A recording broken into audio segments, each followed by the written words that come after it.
টানা কয়দিন এত বৃষ্টি আর এটা আমার কাছে এত বিরক্ত লাগতেছে কি বলবো মানে সারাদিনই বৃষ্টি পড়তে থাকে আমাদের এখানে। আর এদিকে কারেন্ট চলে গেছে তো রান্না করতে পারতাছি না। মানে ভাত রান্না করা ছিল আর কি, তরকারি রান্না করা হয়ে গেছিল। তো এটার জন্য আমি আবার লার্কির চুলায় চলে গেছিলাম, মানে এখানে রান্না করতে বসতে যে এত ঝামেলা লাগছে, এদিকে যে বৃষ্টিতে সব লার্কি ভিজে গেছে। মানে এগুলো এখন আমি কি করব আমি নিজেও বুঝতেছিলাম না।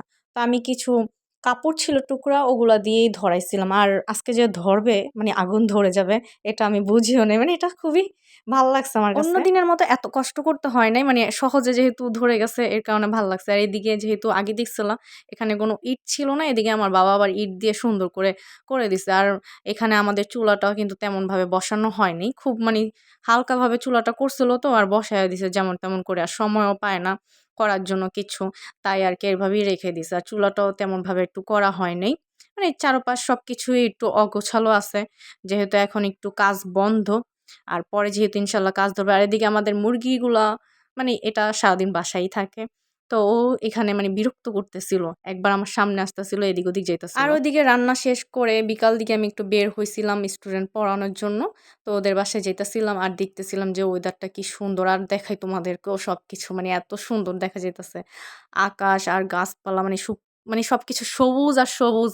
আর বৃষ্টি আসলে তো জানোই এগুলো মনে হয় কি খিলখিলাইয়া ফুলের মতো মানে ফুটে আসে। আর এই কয়দিন ধরে আমি একটু ভিডিওও করতে পারতাছি না, ভয়েস দিতে পারতাছি না। এই তো বৃষ্টি, তারপরে হলো ওয়াজ হয়, তারপরে এই যে হাট বসে যেহেতু আমাদের এখানে খুব কাছাকাছি জায়গায় একটা হাট আছে। তো এগুলা মিলায়া মানে সবকিছু মিলায়াও আমার কাছে খুব বোরিংও লাগে আর আমি কিছু করতেও পারি না। মানে ভিতর থেকে আসেও না। আর এদিকে যখন আমি যাচ্ছিলাম একটা সুন্দর প্রজাপতি দেখতেছিলাম। এটা দেখেও ভালো লাগছিল। মানে এই অবস্থায় না মানে ভালোই লাগে যখন বৃষ্টির এই অবস্থাটা থাকে। যখন বৃষ্টি হয় চারপাশটা এত সুন্দর লাগে মানে খালি সবুজ আর সবুজ আর ঠান্ডা ওয়েদার। কিন্তু বাসায় যখন কাজ করতে নিই তখন ভাল লাগে না। একটু বের হলে তখন যখন একটু নরম, নরম ওয়েদার থাকে, বাতাস থাকে তখন ভাল লাগে। আর এইবারও নদী থেকে পানি চলে আসছে। প্রতিবারই আসে। তো এবারকার ভাবে নাই কেউ আসবে। যেহেতু অনেক সুন্দর করে বলে শক্ত করে বাঁধ দিছিল যাতে নদী থেকে পানি না আসে। তারপরও সেই বাঁধ ভেঙে তারপরে পানি এসে পড়ছে। তো আমি আর ওই সাইডে যেয়ে দেখি নাই। তো আমি যেখানে পড়াইতে যাই ওইখান থেকেও একটু দেখা যায়।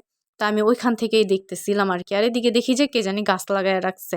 আসলে যাদের আশেপাশে জায়গা আছে তারাই হয়তো লাগাইছে। আর এই দেখো কি সুন্দর পানি, এদিকে যে মানুষ গোসলও করতেছে। তারপরে আবার নৌকা দিয়ে মানে কি জানি নিতেছে উনারা, শাক টাইপের কিছু একটা। যাই হোক সুন্দর লাগতেছিল। খালি চোখেও কিন্তু খুব সুন্দর লাগতেছিল। তারপরে আমি ওদের বাসায় চলে গেছি পড়াইতে। আর এদিকে যেহেতু আমি মেহেদি দিছি আজকে অনেকদিন ধরে মেহেদি দিয়ে রাখছি, এটা উঠে না।